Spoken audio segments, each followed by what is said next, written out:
kita akan memasuki launching aplikasi peningkatan kapasitas sumber daya manusia. Untuk itu kami mengundang yang pertama kepada Kepala Badan Pengembangan Sumber Daya Manusia BPSDM Kementerian Dalam Negeri, Pak Teguh Setiabudi untuk bergabung bersama kami, Pak. Dan juga kami mengundang tenaga ahli Menteri Kominfo, bidang isu intoleransi dan juga radikalisme, Ibu Latifah Ansyori, untuk bisa bergabung bersama kami di sini. Kita akan membahas terkait dengan launching aplikasi peningkatan kapasitas SDM.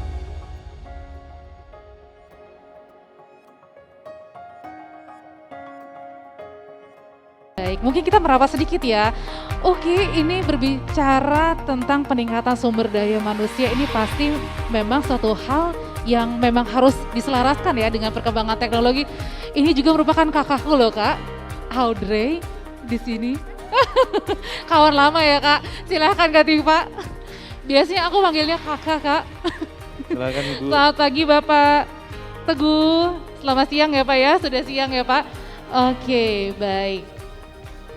Ya, kalau misalnya kita ngomongin soal sistem pemerintahan berbasis elektronik dan juga pastinya ini erat kaitannya juga kalau misalnya udah berbasis elektronik, masyarakat juga sudah mulai aktif untuk bisa misalnya memberikan masukan, informasi, saran. Tapi kalau misalnya ASN-nya atau sumber daya manusianya tidak juga bisa bergerak dengan cepat sesuai Kurang dengan melek kemampuan gitu ya. teknologi, itu sama aja bohong gak sih Audrey? Nah, Betul. untuk itu pasti kita mau dong kita dengarkan nih sharing-sharing dari Pak Teguh dan juga Ibu Latifah terkait dengan bagaimana nih launching aplikasi peningkatan kapasitas SDM.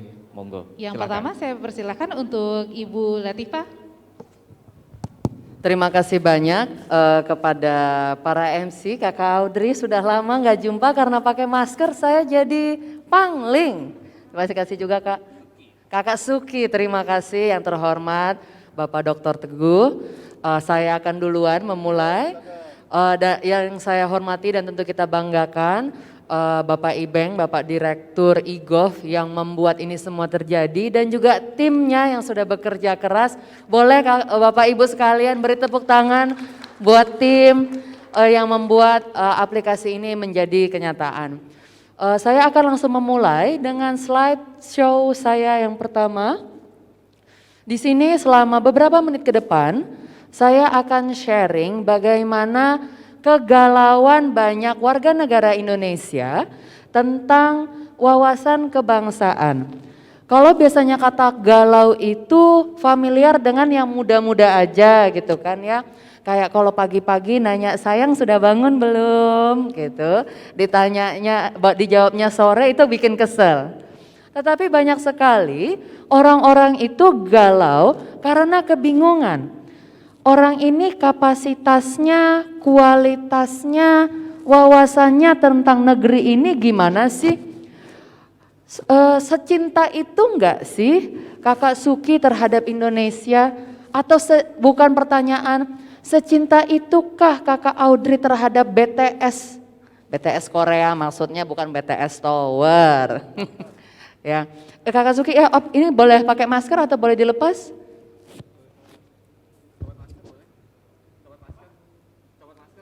Apakah boleh menggunakan copot masker boleh? Lebih enak. Boleh nggak ya Boleh saya kan melepaskan masker? mencopot Tadi masker? sudah Boleh, antigen, boleh. Siapa tahu kalau lepas masker materi saya lebih keinget gitu Pak ya. lebih bisa mengingat materi saya karena materinya saya bilang penting pakai huruf bold garis bawah. Slide pertama. Tentang aplikasi Hub Wawasan Kebangsaan di mana kita bisa mengenal lebih baik dan lebih pasti. Terutama kita yang perempuan Kakak Audrey ya, maunya yang pasti-pasti aja. Maunya laki-laki yang lebih baik dan yang pasti-pasti aja. Saya merasa kayak agak curhat sedikit, mohon maklum masih jomblo. Kok slide-nya belum geser, nanti kelamaan loh saya curhat. Nah, disinilah kita membicarakan tentang latar belakang, maksud dan tujuan dari sistem informasi SDM berbasis cloud atau super apps ini. Jadi kalau misalnya kita ke bioskop itu Kakak Suki cuman ketemu sama Superman. Saya di impian itu Kakak Audrey cuman bisa ngelihat Superman, ya Allah gantengnya. Tapi sekarang ada super apps di tangan. Jadi biarlah Superman itu hanya di Hollywood, super apps ada di Kominfo. Boleh dong tepuk tangan, keren kan? Nah, Bapak Ibu yang saya hormati, di sini latar belakang adalah Rencana Pembangunan Jangka Menengah Nasional atau RPJMN tahun 2020 hingga 2024. Lalu ada juga percepatan transformasi digital pemerintah menuju smart government. Rencana Strategi Sistem Pemerintahan Berbasis Elektronik SPBE sesuai dengan Perpres 95 tahun 2018. Tentu sangat familiar ya Bapak Ibu. Lalu ada Peraturan Kepala Lembaga Administrasi Negara LAN nomor 13 tahun 2011 tentang pedoman penyelenggaraan diklas teknis.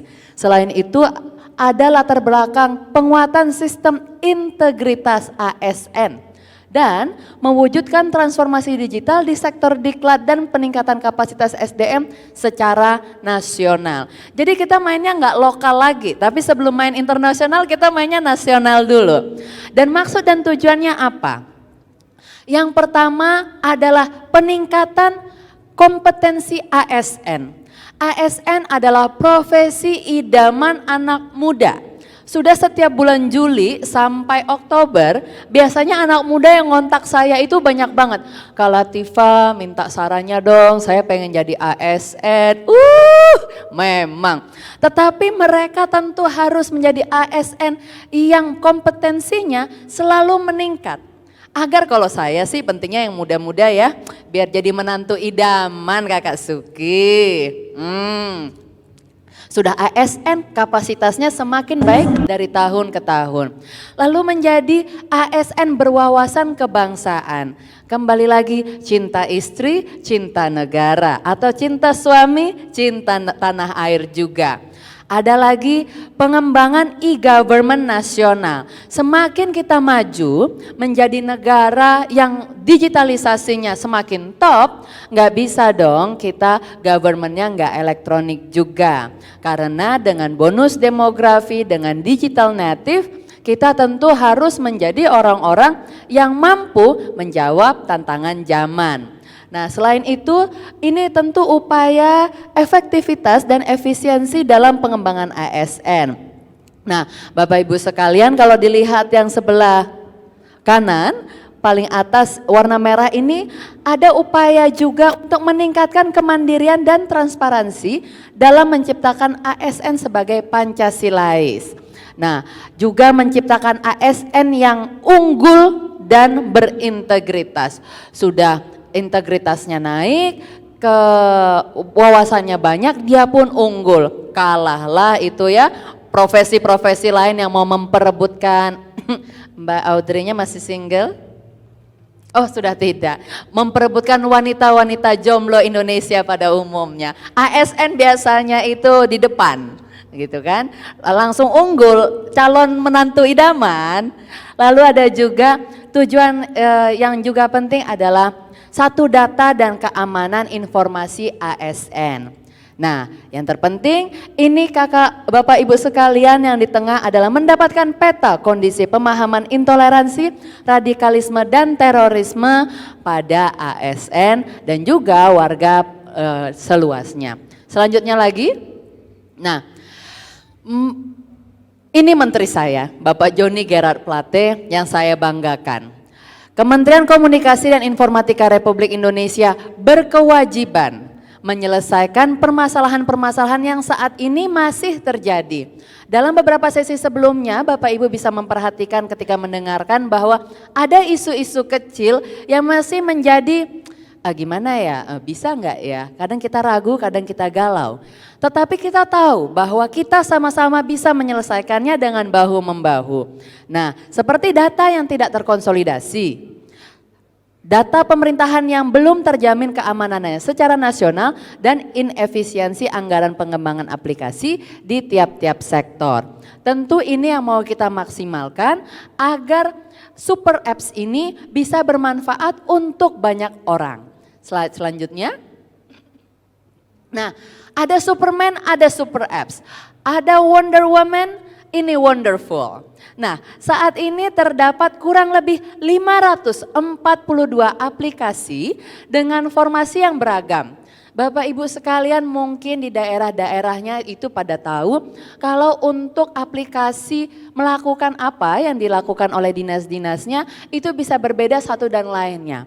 Warga yang nomaden yang suka berpindah-pindah, misalnya anak muda yang kelahiran Samarinda lalu dia merantau ke Yogyakarta untuk sekolah kuliah di sana dan misalnya mendapatkan pekerjaan di Bali, bisa kesulitan ketika harus mendownload berbagai aplikasi agar dia bisa terhubung dengan pemerintah daerah. Dengan Super Apps hal ini bisa dilakukan dengan lebih mudah.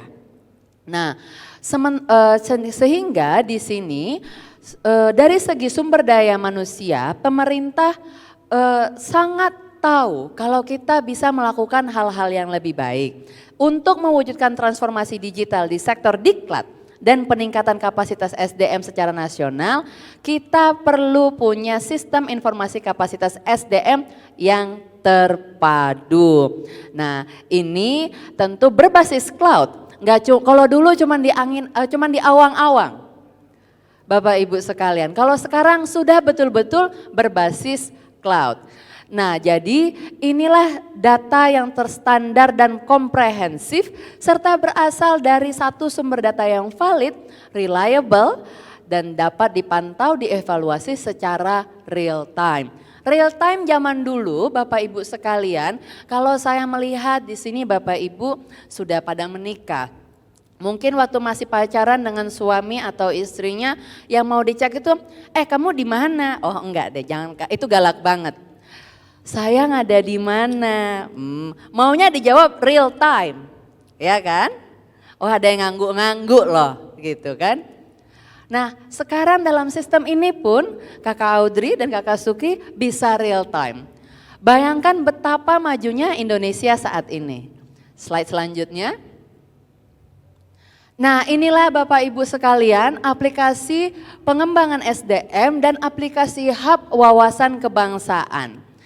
Yang sebelah kanan itu membuat percaya diri dengan melihat penunjuk waktu dan mengetahui slide, mohon maaf. Salah. Dan kalau yang sebelah kiri layanan wawasan kebangsaan bagi seluruh ASN secara nasional serta bagi masyarakat pada umumnya. Nanti di akhir Bapak Dr. Teguh akan memberitahukan dan mengajak kita untuk mempraktekkan langsung tentang kedua website ini, kedua aplikasi ini.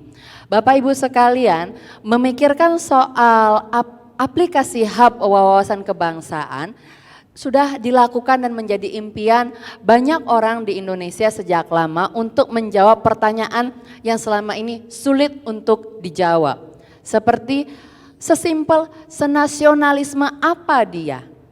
Ini pertanyaan yang kadang-kadang orang bisa bilang, kok nggak enak banget sih pertanyaannya, emang saya kurang WNI apa? Tapi menjawab pertanyaan, emang saya kurang WNI apa?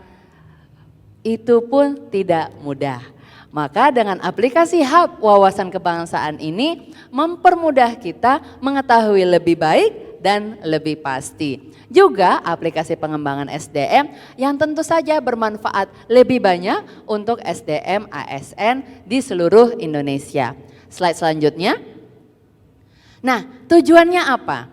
Bapak Ibu sekalian, baik yang berada di sebelah sana, yang di tengah sini maupun yang di ujung kiri sana, ini bertujuan untuk menciptakan ASN yang unggul dan juga berintegritas, serta mengembangkan kompetensi secara profesional dengan memanfaatkan TIK untuk mewujudkan birokrasi yang transparan, efektif dan efisien serta terhindar dari paham radikalisme dan sikap intoleransi.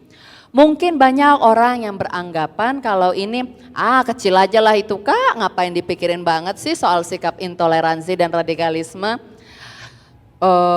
Kakak Suki pernah dengar kan orang pepatah waktu kita SD bilang sedikit demi sedikit lama-lama menjadi bukit. Sedikit-sedikit intoleransi lama-lama bisa menjadi radikalisme. Mending Kak sedikit-sedikit suka lama-lama menjadi cinta. Kalau kayak gitu sih kita senang ya. Tapi bukan. Nah, Maka dari itu inilah tujuan kenapa ada aplikasi Hub Wawasan Kebangsaan tersebut. Slide selanjutnya. Ini adalah platform penghubung berisi berbagai konten pembelajaran wawasan kebangsaan dan pengukurnya. Dan tentu saja cloud-based system. Enggak di awan-awan lagi pemikiran itu Bapak Ibu, tetapi memang sistemnya sudah cloud-based. Di sini ada konten wawasan. Pembelajaran yang disajikan dalam bentuk learning management system. Lalu asesmen budaya kewargaan, modul yang menyediakan berbagai instrumen pengukuran yang dapat digunakan untuk asesmen atau survei budaya kewargaan yang dapat diakses oleh berbagai kementerian, lembaga, badan dari pusat hingga daerah. Ini sangat penting sekali untuk mempermudah pekerjaan kita. Ibu-ibu sekalian sambil di rumah nge-zoom kan, sambil motong bawang, motong wortel, itu bisa memanfaatkan ini juga karena pernah saya tes. Pernah saya tes sambil ngurus anak gitu kan, ada yang cerita sama saya sambil ngurus anak saya bisa ngurusin ini, asesmen budaya kewargaan. Lalu yang terakhir, platform penghubung untuk survei. Modul yang menunjang dalam melakukan survei terkait dengan aktualitas Pancasila dan pembumian wawasan kebangsaan. Emangnya udah di langit-langit? Oh tidak, yang di langit-langit itu biar Superman aja yang terbang. Yang ini Super Apps. Tetap loh saya promosi Kominfo punya Super Apps. Boleh dong bagi tepuk tangannya? Tepuk tangannya kurang kencang berarti ada yang gak fokus. Boleh dong bagi tepuk tangannya? Sudah siang kan tepuk tangannya itu kalau kencang berarti snacknya cukup. Belum lapar. Oke, slide selanjutnya. Nah, kenapa ini penting? Disinilah kita bahu membahu. Bahu saya kecil Kakak Suki, kita bisa bahu membahu. Boleh, sama yang saya cintai mah boleh banget. Kakak Audrey gimana dong? Bahu Kakak Audrey juga kecil, kita bisa bahu membahu bersama. Ya, karena ini menjadi sesuatu yang penting. Slide selanjutnya. Karena apa? Indonesia memiliki keberagaman suku, bahasa, kebiasaan pun banyak. Adat istiadat, kepercayaan. Nah, dan kondisi alam serta lain-lainnya. Bapak Ibu bisa sebutkan macam-macam di Indonesia ini ada aja. Keberagaman ini menuntut seluruh warga negara untuk memiliki kemampuan mengelola dan menerima, juga beradaptasi dan bersikap bijaksana atas keberagaman ini. Menjadi sesuatu yang mutlak dan menjadi kekayaan bangsa dan negara. Bapak Ibu sekalian, saya S1 berkuliah di Cairo University Mesir. Saya mengambil ilmu politik dan administrasi negara di sana. Suatu hari waktu itu saya semester 7. Saya lagi ngobrol dengan teman saya orang Albania di Eropa sana. Dan dia bilang, waktu itu kami ngobrol bertiga, satu lagi orang dari Jerman. Dan dia bilang kayak begini, waktu itu yang satunya lagi yang dari Jerman, Kakak Suki dan Kakak Audrey, ngomong gini, loh emang kenapa sih emang Indonesia di mana, jauh amat gitu kan. Kenapa kamu merasa negara kamu kuat? Saya belum jawab, teman yang dari Albania ngomong seperti ini, kamu hati-hati sama Indonesia. Indonesia itu populasinya besar sekali. Dia negara keempat dengan populasi terbesar di dunia. Negara seperti itu adalah negara yang sangat kuat karena orangnya banyak banget. Seminimal orangnya banyak banget aja negara itu sudah sangat kuat. Jadi jangan dianggap Indonesia karena jarang diomongin, karena posisinya kalau di dunia bola dunia itu di bawah, terus dianggap nggak ada. Dan kekayaan di Indonesia termasuk kekayaan orang-orangnya dan termasuk yang membuat kuat adalah ASN-ASN-nya. Nah, kenapa itu juga penting?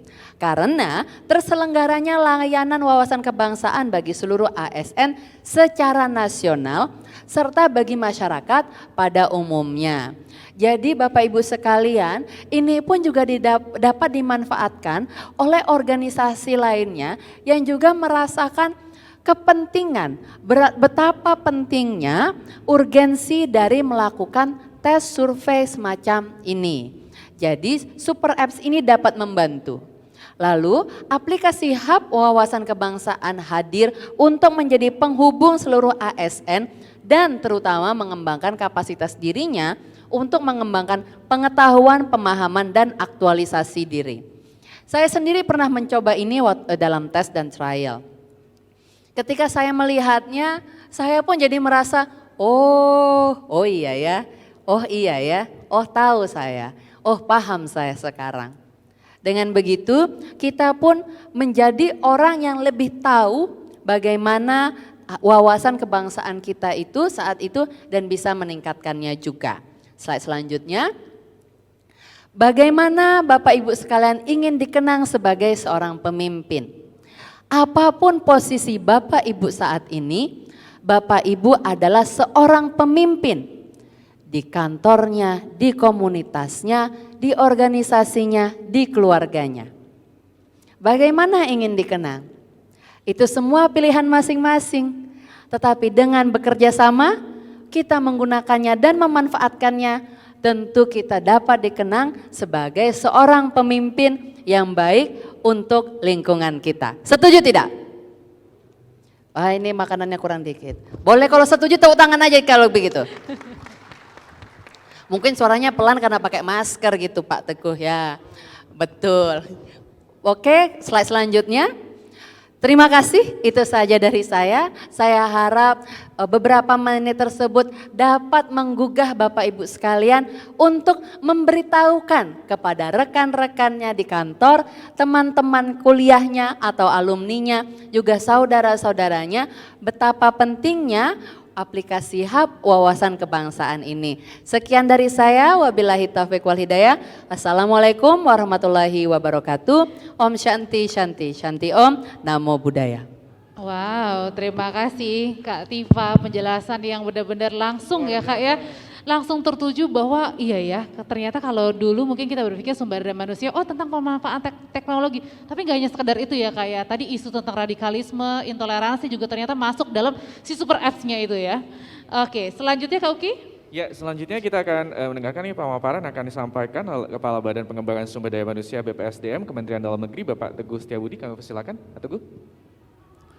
Baik, terima kasih Mbak Utri dan Mas Uki. Bismillahirrahmanirrahim. Assalamualaikum warahmatullahi wabarakatuh. Selamat pagi menjelang siang. Salam sejahtera. Om Swastiastu, Namo Buddhaya, salam kebajikan.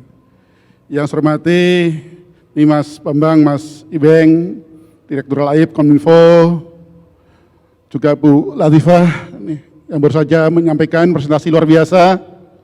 Bapak dan Ibu, baik yang berada di ruangan ini maupun yang hadir secara virtual dari Sabang sampai Merauke, dari Miangas sampai Pulau Rote, khususnya para Kadis Kominfo, Provinsi Kapkota, para Kepala BPSDM, Provinsi dan para Kepala BKPSDM, Kapkota. Izinkan saya menyampaikan terkait sistem informasi pengembangan SDM aparatur sipil negara atau ASN di lingkungan Kemendagri dan pemerintahan daerah. Saya juga nanti tolong dibantu dengan share screen sehingga nanti memudahkan. Bapak Ibu yang saya hormati, yang pertama saya sungguh menyampaikan apresiasi, terima kasih kepada Kementerian Kominfo yang sudah memberikan pendampingan kepada Kemendagri selama kurang lebih 2 tahun menyusun sistem informasi pengembangan SDM ini. Kami informasikan bahwasanya kami pun tadinya punya sistem informasi, tapi yang sifatnya parsial. Pernah punya SIM Diklat, pernah punya SIM PK, Sistem Informasi Pengembangan Kompetensi Aparatur. Tapi kami juga mengikuti perkembangan bagaimana regulasi pemerintah. Bahwasanya kita juga harus mengikuti aplikasi yang bersifat umum, yang bersifat nasional. Dan disinilah sekali lagi kami berterima kasih kepada Kementerian Kominfo yang melaksanakan pendampingan untuk menyusun aplikasi ini. Bapak Ibu hormati, lanjut. Kalau kita bicara mengenai pengembangan SDM aparatur sipil negara, khususnya di lingkungan Kemendagri dan pemerintah daerah, ada 2 undang-undang yang harus diikuti.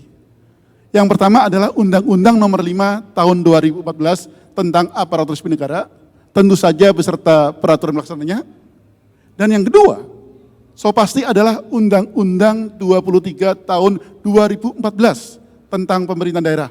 Juga beserta peraturan pelaksananya. Loh kok kenapa nggak Undang-Undang nomor 5 saja? Karena Bapak dan Ibu, bicara ASN, bicara perangkat daerah. Jumlah PNS kita di Indonesia kurang lebih ada 4.081.000 sekian. 77%-nya adalah ASN di perangkat daerah. Oleh karena itulah, maka kita bicara terkait juga Undang-Undang nomor 5. Tentu saja, lanjut, pengembangan SDM yang berbasis cloud yang akan kita launching ini juga didasari atas berbagai perkembangan. Antara lain adalah kita kenal era VUCA. Lanjut slide-nya. Volatility, uncertainty, complexity, ambiguity. Oh ini, kalau kita tidak ikuti perkembangannya, kita akan langgar. Sekarang eranya, era berubah atau kita kalah. Pandemik COVID-19 di era revolusi industri 4.0 mengajarkan kepada kita betapa perubahan itu harus. Bahwa pandemi itu memacu kita untuk berubah. Bahwa ada percepatan digitalisasi.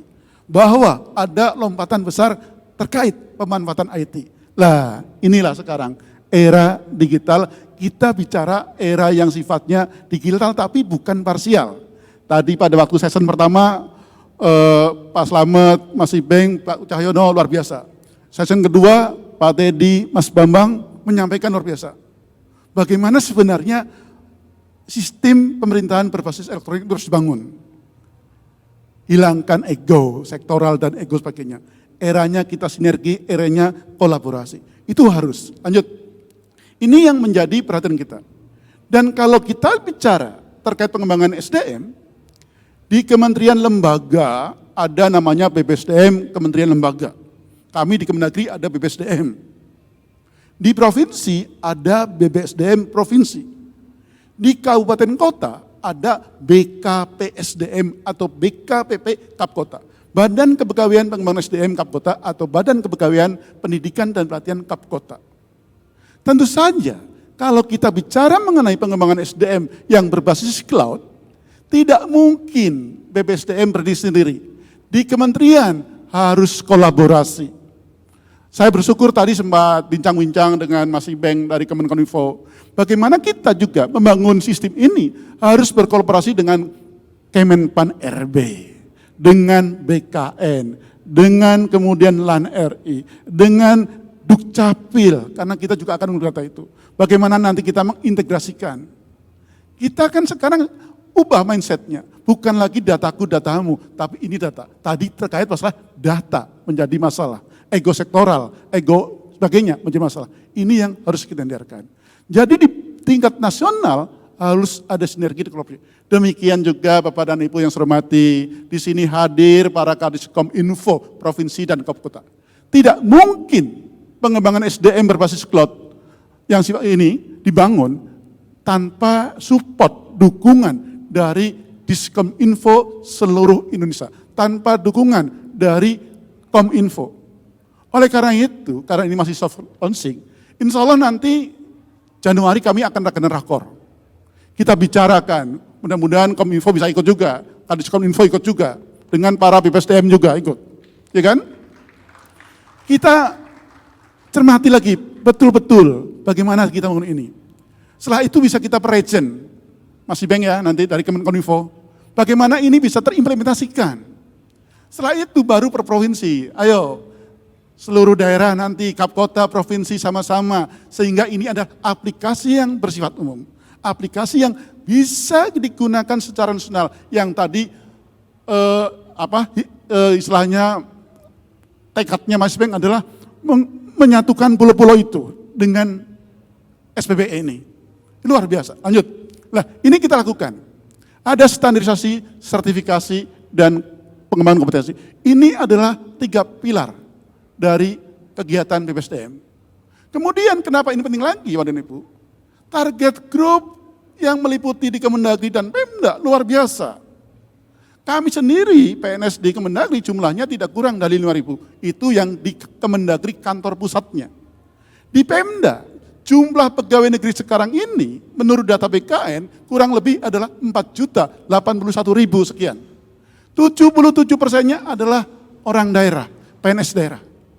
Kemudian yang menjadi target grup kita juga adalah para pimpinan dan anggota DPRD yang jumlahnya untuk kap kota sekitar 17.000, untuk provinsi sekitar 5.000, ada sekitar 22.000. Dan kemudian perangkat desa. Perangkat desa menjadi kewajiban kita. Bayangkan sekarang, mereka dapat hibah, dapat dana desa. Kalau mereka enggak kita kasih kapasitas, peningkatan kapasitasnya, ada 74.000 lebih desa kelurahan di Indonesia. Katakanlah yang kita tingkatkan 2 orang saja, sudah lebih dari 150.000 orang. So, mau klasikal? Solid. Inilah kemudian peran teknologi informasi, bagaimana nanti kita akan bicara. Apa sih isinya? Tadi Bu Latifah juga bilang, nanti kami akan coba demonstrasikan. Apa itu hub terkait Wasbank? Apa, bagaimana sistem informasi pengembangan SDM ASN di lingkungan Kemendagri dan pemerintah daerah. Isinya seperti apa? Lanjut, tolong. Tapi hormati, Bu Latifah, Mas Ibeng dan teman-teman semuanya yang saya hormati. Kemudian, saya akan coba terkait masalah isinya. Isi dari SIM ini menyangkut 4 hal. E to Z, komprehensif, lengkap. Dari A sampai Z. Dari sistem standarisasi sendiri. Apa nanti satu? Kemudian terkait pengembangan kompetensi. Ingat, pengembangan kompetensi sesuai dengan Undang-Undang Nomor 5 Tahun 2014 tentang ASN menyangkut banyak hal. Bukan hanya diklat, tapi diklat, workshop, bimtek, sosialisasi, penataran, dan lain-lain. Bisa dilakukan secara klasikal, bisa hibrid, bisa kemudian kolaboratif, bisa juga online. Itu seperti. Kemudian juga masalah sertifikasinya. Apakah orang yang ikut diklat langsung dia kompeten? Belum tentu. Orang yang kompeten itu akan ketahuan setelah dilakukan uji kompetensi, sertifikasi. Oleh lembaga yang berwenang, oleh para asesor. Inilah ada sertifikasinya. Ada juga monitoring dan evaluasinya. Kita lihat coba, lanjut. Apa itu yang distandarisasi? Bapak dan hormati, sistem informasi manajemen pengembangan SDM ASN antara lain menyakupi 1, standarisasi, paling tidak menyangkut 3 hal. Rangka kualifikasinya apa? Ingat, kita bikin kurikulum silabi itu tidak ujuk-ujuk kurikulumnya ini. Ada standar kompetensinya apa? Rangka kualifikasinya gimana? Ada kemudian nanti analisis kebutuhan pengembangan kompetensi. Dulu namanya analisis kebutuhan diklat. Orang bekerja itu kan ada standar kompetensinya, ada standarisasinya. Nah kita susun barang itu. Ini juga melalui sistem ini. Ada itu keterampilan, skill setnya apa? Ada. Oh ternyata kompetensinya begini, skillnya ini. Nanti kita buat standarisasinya lewat sistem ini juga. Yang kedua, pengembangan kompetensi. Lanjut. Lah ini, kalau cerita tentang ketelurusan, penerapan standar kompetensi dalam pengembangan sistem informasi manajemen ASN. Dari sisi organisasi perintahnya apa, standar kompetensinya kita ukur ya. Kita bicara ini bisa 1 SKS, nanti kita filenya kita sampaikan aja. Perangkat pembelajarannya, ada modulnya, ada kurikulum silabinya, ada pedoman untuk penyelenggaranya, ada pedoman untuk pesertanya. Kemudian juga ada sertifikasinya. Lanjut. Bapak Ibu hormati, di dalam sistem informasi ini, tadi yang pertama adalah standarisasi, menyangkut 3 hal. Yang kedua adalah pengembangan kompetensinya. Pengembangan kompetensi didahului oleh analisis kebutuhan diklat. Itu nama yang lama, sekarang namanya adalah analisis kebutuhan pengembangan kompetensi, AKPK. Sudah di sini nanti, oh daerah Semarang, Kota Semarang perlunya apa Mas Bambang? Nanti lewat sistem ini aja. Oh dari Jawa Barat, dari Gorontalo, dari Aceh, dari Tulang Bawang, dari kemudian Sorong, Merauke, silakan.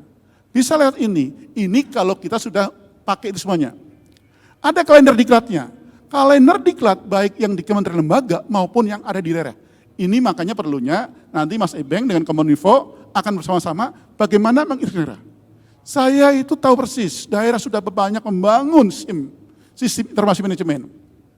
Semua daerah, bagus-bagus, tapi tadi itu bukan aplikasi yang sifatnya umum, nasional. Parsial, betapa anggaran yang kita gunakan kalau semuanya parsial, mungkin akan sangat tidak efisien. Makanya perlu yang umum, yang aplikasi yang sifatnya nasional ini. Kalender diklat ketahuan, oh di ujung sana itu Sabang, Aceh, melaksanakan ini. Oh di Merauke, oh di Miangas, oh di mungkin tepatnya Pak Menteri di NTT. Oh tempatnya menteri saya di Palembang, asalnya. Ketahuan. Ada juga mengenai kemudian registrasi. Registrasi peserta cukup online Pak. Online. Kemudian juga terkait banyak hal, misalnya adalah masalah LMS-nya. Ini sekarang kan lagi musim LMS. Semuanya bicara learning management system. Modul-modulnya sekarang. Sudah tidak zaman itu modul yang tebal-tebal. Dibawa, panitia mencetak tebal-tebal, dibagikan kepada peserta. Waktu peserta pulang, modulnya ditinggal semuanya, Pak, karena itu menjadi beban bagasi nantinya. Overload. Sekarang cukup di LMS. Konten-konten digitalnya demikian juga. Demikian juga knowledge management systemnya. Semuanya. Ini yang diatur. Tapi bicara itu mudah. Nah sekarang bagaimana kita mengisinya? Perlu ada kolaborasi, perlu ada sinergi, perlu ada komitmen. Komitmen bersama dari pusat sampai ke bawah. Bukan hanya kami di BPSDM, tapi Kominfo dengan segenap perangkat daerahnya. Bukan hanya Kemendagri, tapi juga kementerian, lembaga yang terkait. Demikian juga sertifikat. Kami lakukan dengan BSSN bukan semata-mata untuk AI security-nya. Bukan hanya digital security-nya, tapi dengan BSSN juga terkait dengan elektronik sign-nya. E-sertifikat. Kami sekarang e-sertifikat sudah elektronik. Tapi ke depan bisa semuanya. Nyetak STTP, ijazah, tidak harus dibawa, tapi Bapak dan Ibu bisa nyetak dari daerah asal, langsung. Bahkan nanti dengan LMS, banyak sekali kegiatan-kegiatan seperti ini. Kemudian data alumni, data pengajar, dan data perlengkapan pengembangan kompetensi. Lanjut.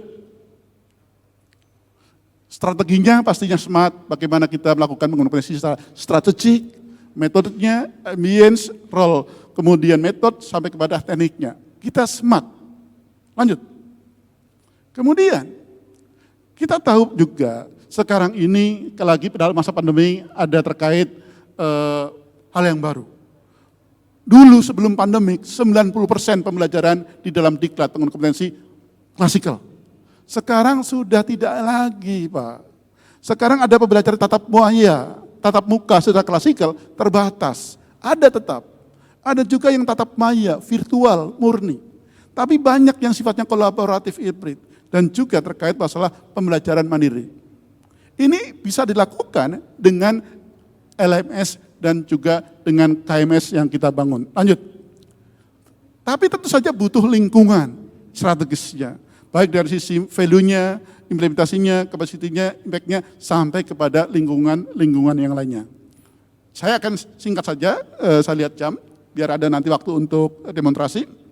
Coba sekarang, per slide. Lanjut. Inilah alur pendaftaran daring secara online. Jadi untuk pendaftaran daring, nanti di dalam sistem tersebut bisa lakukan. Saya juga tahu bahwa di daerah-daerah sudah ada sistem pendaftaran online. Tapi bagaimana sekarang kita secara nasional? Alurnya ada, dari mulai bagaimana unit pengelola kepegawaian, PKPSDM, BKD, provinsi, kemudian melakukan akses kepada portal, kemudian pilih dan sebagainya, ini ada semuanya. Lanjut. Registrasi online-nya, nanti silakan mungkin Mas Aldo dari Kemenkominfo akan mencoba menayangkan termasuk yang hub Wasbank yang tadi Bu Latifah sampaikan. Registrasi online, ada formnya, enak ini. Ibaratnya udahlah seperti tadi Gojek, ibaratnya samalah dengan Traveloka. Kita mau nonton konser di Singapura, cukup sekarang registrasinya dari sini. Udah, lanjut. Termasuk analisis kebutuhan pengembangan kompetensi. Berbagai daerah bisa menyampaikan kepada kita, oh daerah A butuh ini, daerah B butuh ini, sehingga nanti apa yang kita laksanakan adalah sesuai dengan kebutuhan instansi, sesuai dengan kebutuhan daerah. Karena bisa per daerah, bisa per instansi, nanti kita bicarakan. Lanjut. Kemudian ada learning management. Inilah Bapak dan Ibu, LMS adalah transformasi pengembangan kompetensi di era digital yang sangat penting. Tanpa LMS, e-learning, distance learning tidak akan efektif. Konten-konten yang kita susun pastinya harus pas. Diklat dalam jaringan, ini memungkinkan. Berapa banyak tadi adalah ASN yang ada, target group yang ada di lingkungan pemerintah daerah. Bagaimana mungkin kita bisa memenuhi ketentuan per ASN per tahun adalah 20 jam pembelajaran dalam hal pelaksanaan kegiatan pengembangan kompetensi. Mereka tidak akan dapat hak itu tanpa dukungan dari e-learning ini. Lanjut. Kemudian ada fitur yang ini namanya adalah untuk mendukung pembelajaran mandiri. Ada pembelajaran mandiri bisa. Diklat sekarang bisa belajar mandiri, nanti sertifikasinya baru kemudian dilakukan. Jadi enak, butuh apa gitu. Tapi ini tidak mungkin berjalan andai kata kami berjalan sendiri. Butuh sinergi, butuh kolaborasi, butuh komitmen dari semua pihak. Lanjut. Kemudian ada pelajaran yang sifatnya kolaboratif. Kolaboratif and synchronous learning. Pastinya pembelajaran namanya daring perlu variasi, perlu inovasi. Ini nanti juga akan terkait bagaimana itu produk-produk, konten-konten, apakah itu menarik atau tidak. Jangan-jangan kalau cuma tulisan doang, ya sama aja nggak akan dibaca. Di situ akan ada video singkat, ada mungkin animasi, ada sebagainya. Ini kita lakukan dengan sebaik-baiknya. Yang lain adalah fitur yang mendukung metode belajar virtual, synchronous learning, online. Ada juga yang online murni. Kita lakukan dengan ada semuanya. Lah, itu tadi yang pengembangan kompetensi. Standarisasi sudah saya jelaskan. Yang kedua tentang isinya pengembangan kompetensi. Dan yang ketiga adalah terkait sertifikasinya. Apa sih sertifikasi itu? Tadi, proses menentukan apakah ASN itu kompeten atau tidak. Apakah saya kompeten karena saya doktor? Belum tentu. Apakah saya ASN karena eselon 1? Belum tentu. Menentukan ASN kompeten tidak adalah dengan uji kompetensi. Sesuai dengan standar kompetensi yang dilakukan. Ada juga kalender sertifikasinya per daerah. Sekarang di pusat kami Kemendagri ada LSPPDN. Di provinsi, dari 34 provinsi, sudah ada 32 LSPPDN, Lembaga Sertifikasi Penyelenggara Urusan Pemerintahan Dalam Negeri. Ada juga OJK-nya, bagaimana? Kemudian hasilnya langsung. Kemudian juga ada LSPPD-nya, ada data alumni dan sebagainya. Dan sekarang proses uji kompetensi sertifikasi juga sudah banyak melakukan online. Inilah kalendernya, lanjut. Kita lakukan, ada kalendernya. Kemudian prosesnya uji kompetensi digital. Nanti seiring dengan pendampingan dari Kemenkominfo akan semakin sempurna terkait masalah uji kompetensinya. Lanjut. Ini kita lakukan. Jadi uji kompetensi tidak harus datang di kelas, ledakan, tapi bisa lewat ini. Bahkan nanti mungkin dari gadget. Hasilnya pun bisa dilihat langsung. Lanjut. Hasil UJK-nya. Ini seperti itu. Lah, andai kata dia dinyatakan tidak kompeten, kalau yang kompeten pasti puas. Lanjut. Kalau yang dia, oh ASN ini kompeten, pasti senang toh. Tapi kalau kemudian tidak kompeten, ada yang banding kan mungkin. Anda proses, oh saya tidak pas, saya bisa kok, ada proses bandingnya. Ini seperti itu, kita lanjut. Kemudian juga ada datanya, lanjut, data alumni. Ada manajemennya, manajemen lembaga sertifikasinya, kita juga sampaikan di situ, lanjut. Kemudian yang terakhir adalah terkait monitoring evaluasi. Lanjut. Jadi sistem informasi ini, satu adalah standarisasi, yang kedua terkait dengan berbagai macam pengembangan kompetensi, yang ketiga adalah sertifikasi, dan yang terakhir adalah monitoring evaluasi. Monitoring baik dalam diklatnya, pengembangan kompetensi, maupun dalam pasca pengembangan kompetensi. Di dalam kegiatannya maupun pascanya. Jadi orang menilai pengajar sekarang tidak akan langsung dari kertas. Wah sekarang kalau kertas itu sekarang bahaya itu, bisa ketularan nanti COVID gitu kan. Sekarang cukup dari gadget masing-masing. Bisa juga mungkin nanti dari komputer-komputer yang siapkan di kelas-kelas. Sudah ada. Menilai pengajarnya, menilai penyelenggaranya dan sebagainya. Kita lakukan. Demikian juga untuk pasca pengoperasinya. Lanjut. Ini mones faskasnya. Bagaimana lihat hasil surveinya dan sebagainya. Termasuk adalah dalam hal pendayagunaan. Lanjut. Hasilnya juga nanti bisa langsung terlihat, sehingga pengajar ngajar akan ketahuan. Tadi saya ngajarnya benar atau tidak ya, bagus atau tidak ya, jangan menilai diri sendiri. Itu seperti itu. Ini yang perlu lakukan. Jadi ini beberapa hal yang ada di dalam sistem informasi pengembangan kompetensi SDM ASN di lingkungan Kemendagri dan pemerintah daerah yang sungguh kami berterima kasih pada Kementerian Kominfo yang mendampingi kita luar biasa sehingga tersusun ini, dan kami juga dalam hal SPPE tentu saja berkiblat kepada Kemenkominfo, Tata Jas, mudah-mudahan bisa menjadi aplikasi umum, aplikasi yang bersifat nasional. Nanti dalam implementasinya kita akan jadwalkan kegiatan-kegiatan untuk pendampingan, bahkan juga tadi untuk mengintegrasikan data. Jangan sampai data yang sudah ada di SIM masing-masing Pemda itu hilang begitu saja. Demikian, Bu Latifah, Mbak Otre dan Mas Uki, Mas Ibeng, teman-teman semuanya, baik yang secara virtual maupun yang ada di sini, kurang lebihnya terima kasih, mohon maaf, billahi taufiq wal hidayah. Wassalamualaikum warahmatullahi wabarakatuh. Selamat siang, Om Santi Santi Om. Nama budaya, sehat, semangat, sukses untuk kita semuanya. Terima kasih Pak Teguh Setiabudi. Jadi Learning Management System ini udah ada payung hukumnya, terus jadi ada FUKA, dan kita berharap 4,1 juta nih ASN di seluruh kabupaten kota di seluruh Indonesia nanti bisa melakukan realisasinya dan juga bisa langsung mengimplementasikan ya Pak ya. Iya. Kita langsung aja untuk Kita lihat ini aja sekarang demonya, ya. Kita akan Baik demo demo ya, yang Pak? dari Hapasbank maupun yang dari Oke, pengembangan kita akan SDM, ya. melakukan demo Ya. aplikasi ya, terkait dengan tadi aplikasi Hub Wawasan Kebangsaan, atau yang mana dulu nih kita akan melakukan demo aplikasinya, silakan teman-teman. Ya, halo. Halo. Ya, saya dengan Aldo. Izin saya akan menunjukkan aplikasinya. Saya langsung share screen. Boleh, silakan. Wajahnya tidak kelihatan ya? Saya jalan Belum ya Pak ya? Iya. Oke, oke, ini kayaknya koneksinya masih terputus ya Kak ya. Nah tapi ini aku mau tanya deh ke Mbak Tifa dan juga Pak Teguh, ini kan masing-masing punya ya, tapi sebenarnya tujuannya adalah satu gitu untuk pemanfaatan SDM. Akankah nanti akan crossing gitu misalnya dari apa yang dimiliki dari teman-teman Kementerian Dalam Negeri juga akhirnya harus punya super apps juga yang dimiliki Kominfo? Tadi kita sampaikan bahwasanya ini kan nantinya aplikasinya bersifat umum, aplikasi yang bersifat nasional. Justru kita sejak awal itu dengan Kominfo ini. Jadi ini kita akan bersama-sama terus. Nanti kita bukan hanya dengan Kominfo saja, tapi juga Mungkin dengan kementerian lembaga lain. Tanpa dukungan Kemenpan, PKN, LAN, dan kementerian lain, sulit juga. Oh, oke. Butuh sinergi, kolaborasi, dan komitmen kita semuanya. Baik. Oke, apa kita sudah terhubung? Tadi sudah terlihat ya? Sudah terlihat. Apakah koneksinya terputus kembali? Mas Aldo?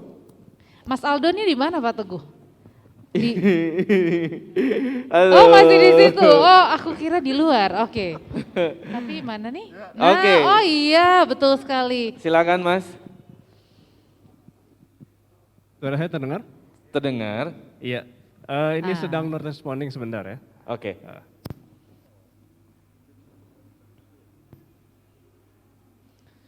Mungkin agak sinyalnya kali ya, kurang baik ya. Kita juga pastinya senang banget juga mungkin Bapak Ibu semua yang masih join di sini dan juga secara virtual melalui Zoom dan juga YouTube menyaksikan. Kita sekali lagi akan melakukan demo aplikasi ya. Iya. Demo aplikasi tentang peningkatan kapasitas sumber daya manusia.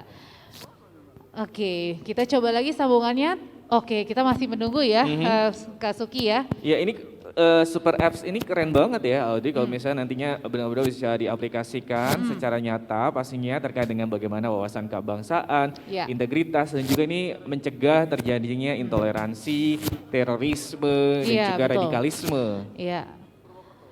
Mhm. Oke, mungkin sambil bertanya-tanya ya, Mbak Tifa atau Kak Tifa, mungkin mau bertanya, aku tadi kan dari super apps itu ya, yang tadi tentang radikalisme itu juga menarik banget.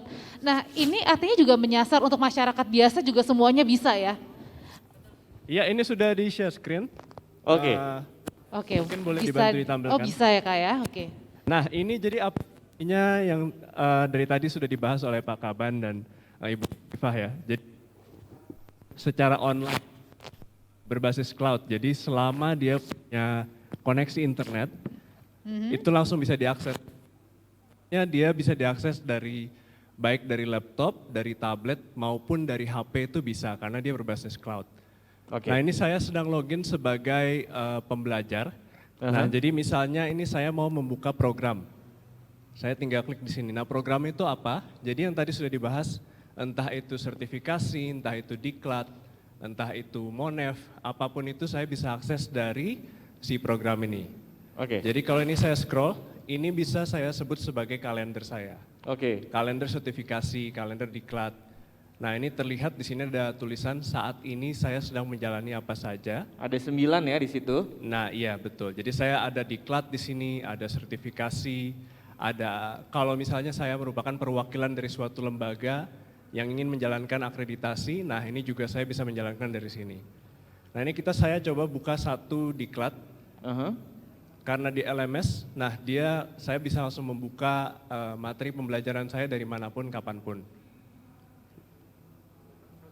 Ya ini pendahuluan pelayanan Intinya warga jaringannya yang memang harus ini ya juga menentukan ya. 2021. Tapi untuk kecepatannya cepat ya Mas ya? Iya, jadi selama koneksinya kita punya itu Oh, bisa oke. diakses. Jadi seperti kita mengakses Facebook, Oke. YouTube Oke. seperti itu. Nah ini contoh dari pembelajarannya. Ini Pembelajarannya itu bisa macam-macam, bisa video, bisa PPT, bisa Oke, konten oke. game pula juga bisa. Nanti ada aktivitas juga seperti tugas, assessment dan lain-lain. Saya sebagai peserta diklat ini saya juga. Nah, saya mungkin akan memperlihatkan, misalnya saya ingin monef, saya ingin assessment. Saya tinggal klik di sini ada penilaian akhir, saya klik. penilaian akhir dengan pengawas ya. Iya betul. Pengawasan. Nah ini kita bisa aktifkan dengan pengawasan juga, nah ini saya coba luncurkan satu. Oh ada passing grade nilainya juga ya Mas ya? Iya itu semua bisa diatur di sini. Nah ini saya coba buka satu assessment. Nah untuk assessmentnya sendiri dia ada engine assessmentnya sendiri, dia mendukung lebih dari 18 jenis pertanyaan. Oke. Jadi ada pilihan ganda, ada fill in the blank, ada menjodohkan, ada Oke. jawaban singkat, itu semua didukung. Nah ini saya coba ikuti satu assessment ya. Dan assessmentnya ini pun karena menggunakan engine assessment yang sudah terbukti fungsionalitasnya. Jadi ada autosave-nya nanti kalau Oke, jadi bisa dilanjutin nanti kalau misalnya itu. Betul. Oke. Dan kalau misalnya andaikan saya aktifkan pengawasan berbasis AI-nya juga, nah itu bisa diawasi dengan webcam. Jadi komputernya itu nanti akan membantu pengawasnya memfilter siapa kira-kira anggota atau peserta ujian itu yang melakukan kecurangan. Yang ibaratnya nyontek gitu ya Mas ya. Jadi kita yang nggak boleh dibantuin sama anggota nggak boleh keluarga ya. bahas anak kampusnya nggak boleh ngebet. Nggak boleh ngebet ya. Iya. Tapi kalau kayak gini kan artinya kita harus belajar dulu kan. Tadi ngambil misalnya kayak sertifikasi atau seperti apa gitu ya Mas ya.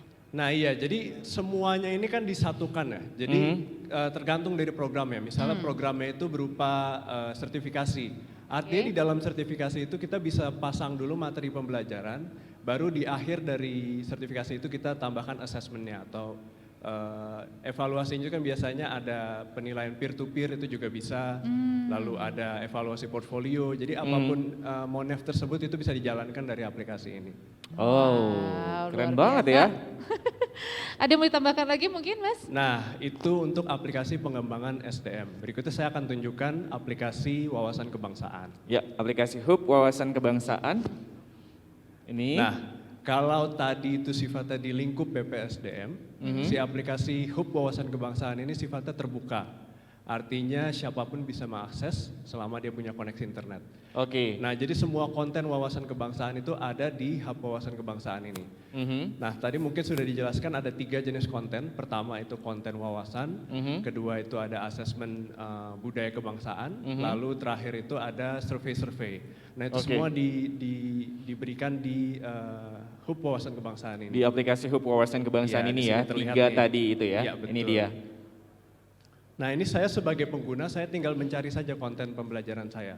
Yang misalnya diinginkan. saya memberikan kata kunci saya enter. Nah, ini langsung muncul semua konten-konten yang ada di sini. Entah itu konten wawasan atau survei apapun itu tersedia di sini. Konten di sini ada yang sifatnya terbuka, artinya saya tinggal buat ID, saya akses, atau sifatnya tertutup, misalnya survei, assessment, itu saya perlu kode aktivasi untuk mengakses ini.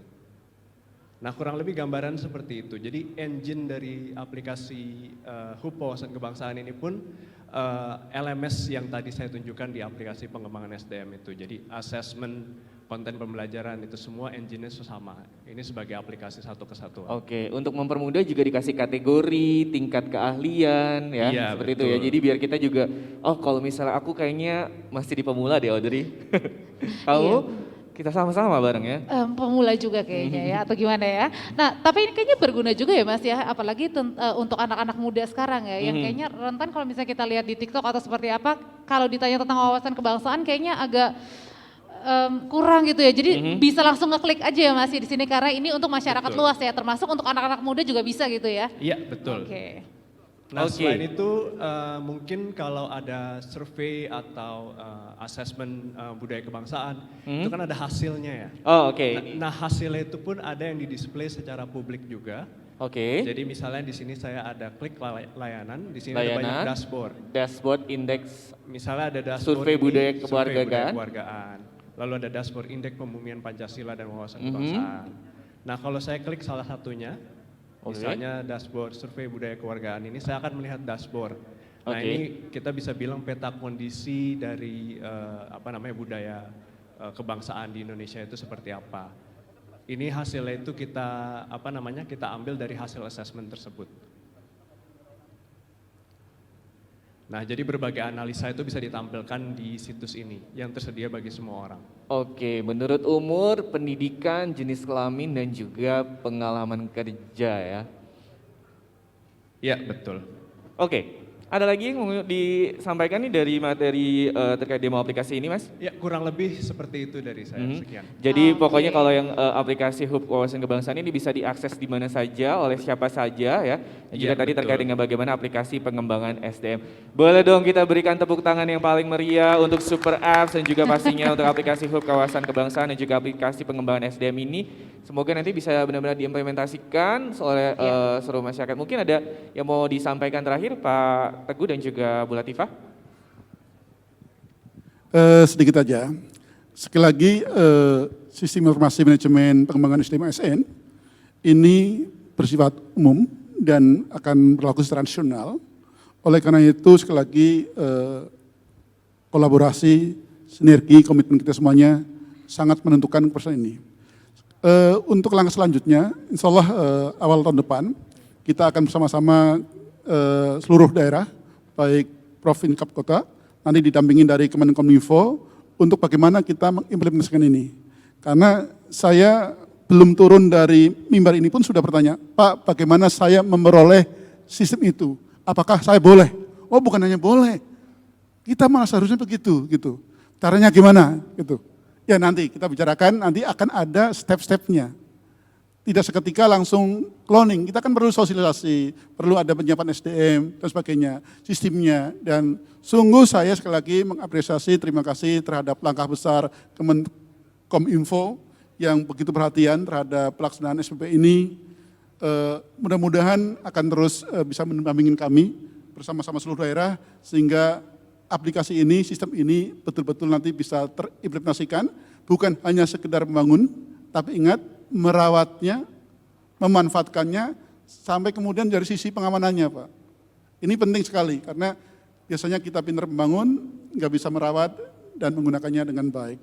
Mudah-mudahan ini adalah starting point yang bagus bagi kita semuanya. Terima Ada kasih. sedikit Terima tambahan kasih. untuk Mbak Latifah? Sedikit saja dari saya, mari bekerja sama untuk membuat Indonesia maju. Terima kasih. Mari bekerja sama untuk membuat Indonesia maju. Terima kasih Kak Tifah atau Latifah Ansori, tenaga ahli Menteri Kominfo bidang isu intoleransi dan radikalisme, serta Pak Teguh Setiabudi, Kepala Badan Pengembangan Sumber Daya Manusia BPSDM Kementerian Dalam Negeri. Betul sekali, dan ini adalah akhir dari acara launching aplikasi peningkatan kapasitas SDM. Terima kasih sekali lagi. Kita masih akan ada Oke, satu sesi lagi ya Audrey. Betul, kita ada sesi yang terakhir. Kalau tadi kan berbicara, tadi kita bagaimana punya talk show ya. Terima kasih Bapak. Diawali dengan talk show, Kak Tifa terima kasih. Diawali dengan talk show, kemudian juga tadi pengembangan sumber daya manusianya melalui super apps itu ya yang tidak hanya buat PNS atau ASN tapi juga buat masyarakat luas terutama tentang tadi yang menarik tentang isu intoleransi. Betul gitu sekali. ya. Kali ini kita akan melakukan terkait dengan ini ya, pemaparan ya, terkait dengan kajian dana alokasi khusus Iya. nih di bidang informatika. Nah, karena Seperti bagaimanapun itu. mungkin kita juga bertanya-tanya ya bagaimana tentang dananya gitu ya. Nah, yang berbincang saat ini kita masih menunggu yang akan selanjutnya memaparkan tentang kajian dana alokasi khusus bidang informatika adalah Bapak Bambang Dwi Anggono. Kami persilahkan Pak Bambang.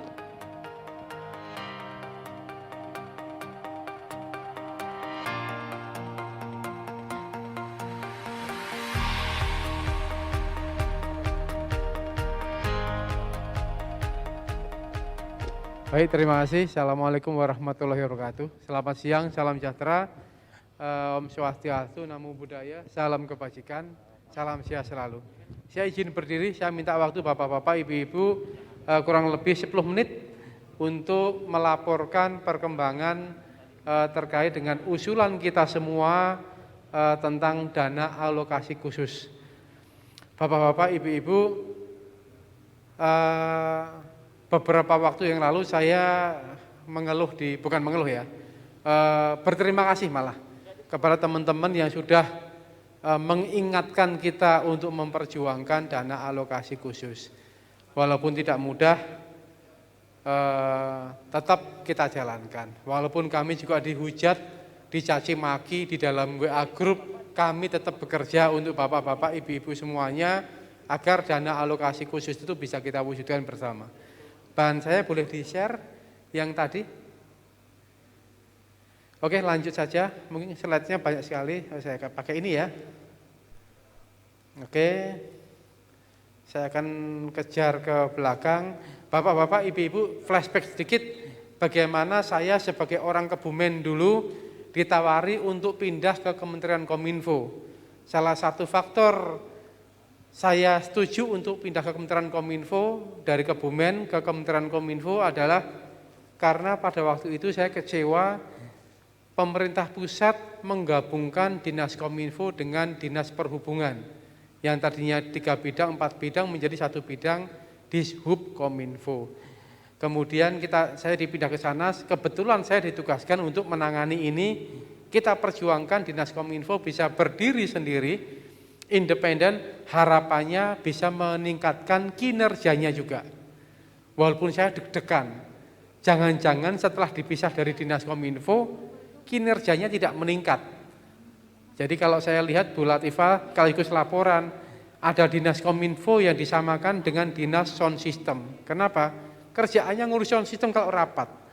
Ada juga Dinas Kominfo yang disebut dengan Dinas Zoom. Kenapa? Kerjaannya hanya ngurusi Zoom pimpinannya. Aduh, saya sedih. Saya dan tim yang berjuang mati-matian agar Dinas Kominfo tumbuh, sedih kalau Dinas Kominfo tugasnya hanya sekecil itu. Padahal kami sudah berusaha maksimal. Di undang-undang disebutkan urusannya banyak, ada urusan tentang IKP dan e-government. Saya akan banyak di bidang e-government. Ada sekian banyak rincian tugas Dinas Kominfo. Tetapi coba bapak-bapak, ibu-ibu evaluasi. Di dalam peraturan kepala daerah atau peraturan daerah, tugas yang begitu banyak diterjemahkan hanya sedikit. Agar dievaluasi. Kemudian kita bangun gimana caranya supaya Dinas Kominfo itu bisa mandiri. Kami atur strategi, kami pelajari, kami hitung beban kerjanya Dinas Kominfo seperti apa. Kita lihat Dinas Kominfo harus ngurusi media massa sebanyak itu milik pemerintah daerah. Harus mengurusi media massa baik online, digital maupun non-digital yang begitu banyak di daerah. Ada milik pemerintah, ada milik non-pemerintah. Juga harus ngurusi begitu banyak OPD, SKPD, UPT, segala macam tugasnya banyak. Berikutnya harus mengurusi aplikasi yang begitu banyak yang dibuat oleh OPD. Baik yang buat OPD maupun drop dari pusat. Banyak Kemudian Dinas Kominfo harus memberikan akun ke semua pegawai negeri sipilnya. Karena semua PNS akan punya akun, minimal Simpek. Semuanya akan punya, oleh karena itu beban kerjanya tinggi. Sama juga dengan di provinsi dan kabupaten, beban tugasnya tinggi sekali. Sehingga kita mencoba untuk membentuk supaya Dinas Kominfo itu kuat. Kemudian kita lihat beban kerjaan, contohnya aplikasi jumlahnya banyak sekali. Saya akan coba percepat. Dari sekian banyak organisasi yang berbeda-beda di daerah, ada KPDE, ada di bidang Kominfo, ada Humas, ada bagian telematika, ada Santel, ada statistik, kemudian ada persandian. Santel itu kan persandian dan telekomunikasi, ada Santel.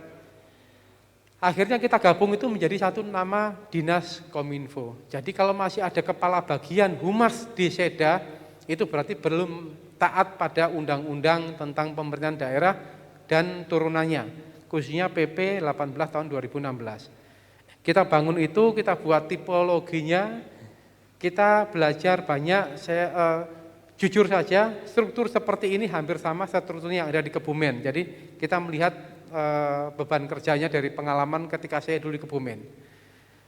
Tipe A, tipe B, tipe C, semua tugasnya pada dasarnya sama.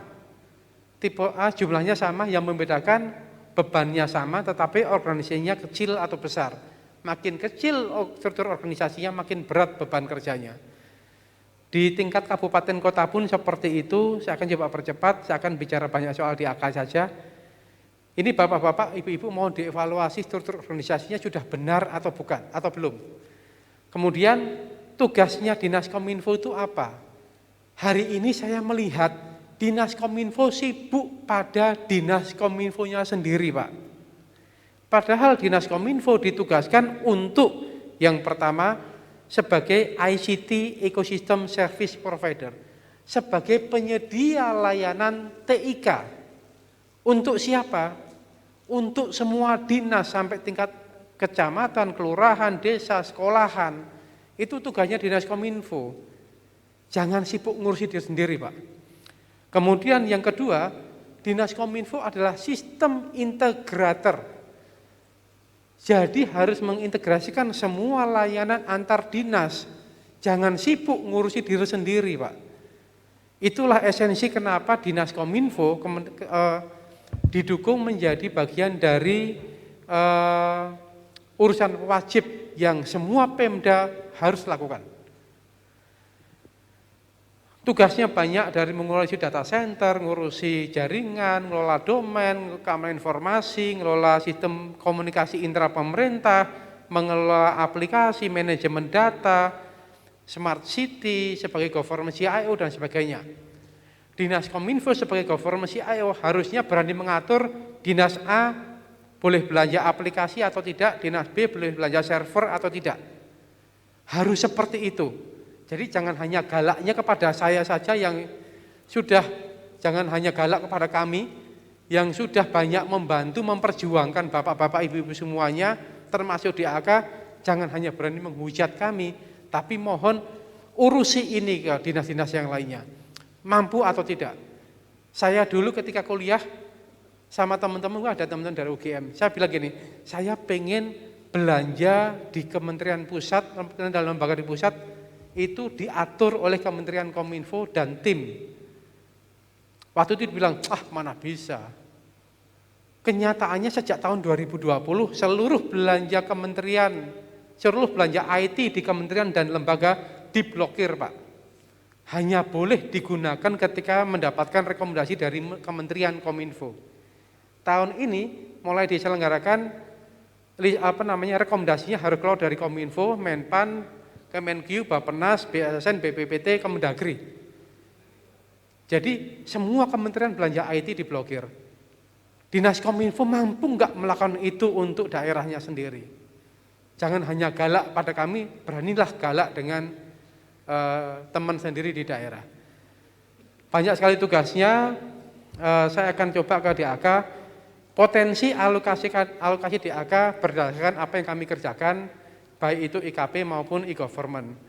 Banyak sekali pemanfaatannya seperti penggunaan untuk membangun infrastruktur. Tetapi jangan salah Pak, DAK diberikan, kita perjuangkan tidak untuk melakukan duplikasi belanja. Banyak yang berpikir kalau saya punya DAK, saya mau belanja server. Enggak boleh Pak. Kenapa? Kebutuhan server dipenuhi di data center nasional. Tugasnya daerah adalah memastikan semua OPD terhubung dengan akses internet dan intranet. Bukan belanja data center. Itu yang kemudian nanti kami khawatir banyak disalahgunakan. Kemudian akses internet, nah ini kedua. Kemudian mengelola nama domain, keamanan informasi, penyediaan sistem komunikasi internal, jangan salah tadi santel termasuk yang dilebur ke dalam Dinas Kominfo. Artinya apa? Penyediaan PABX, IPPBX itu tugasnya Dinas Kominfo. Kemudian pengelolaan data dan informasi untuk manajemen satu data Indonesia, big data analitik itu tugasnya Dinas Kominfo. Tapi jangan salah, big data analitik itu dilakukan antar dinas, antar sektor. Enggak mungkin urusan bikin program namanya keren, big data analitik pemerintah daerah. Terus datanya bersumber dari mana? Enggak jelas. Harusnya setiap sektor datanya ditarik, dianalisa. Sehingga bupati, wali kota, gubernur punya informasi yang valid berdasarkan kajian. Di situlah ada fungsi statistik dan sebagainya. Kemudian penyelenggaraan ekosistem TIK, dukungan TIK bagi program Smart City, pengembangan SDM, pelaksanaan governance CIO. Nanti materi kami sharing. Banyak yang bertanya ke saya, waktunya habis ya. Banyak yang bertanya ke saya, apakah bisa digunakan untuk membangun sistem telekomunikasi? Boleh enggak Pak kami bikin BTS? Ada yang bilang, Pak BTS itu daerah kami masih banyak blank spot. Blank spot akan diatasi Menteri Kominfo, sudah dibiayai, dipastikan di 2023 100% desa sudah terhubung dengan 4G LTE. Jadi dana ini sebaiknya tidak digunakan untuk telekomunikasi. Kedua, urusan telekomunikasi tidak diotonomikan. Jadi nggak bisa dana alokasi khusus digunakan untuk urusan yang tidak diotonomikan. Berikutnya, boleh enggak kami ini membangun BTS? Boleh. Nanti operatornya yang akan pasang pemancarnya. Yang terjadi sekarang, Pemda banyak membangun BTS tanpa ngobrol sama pemancar.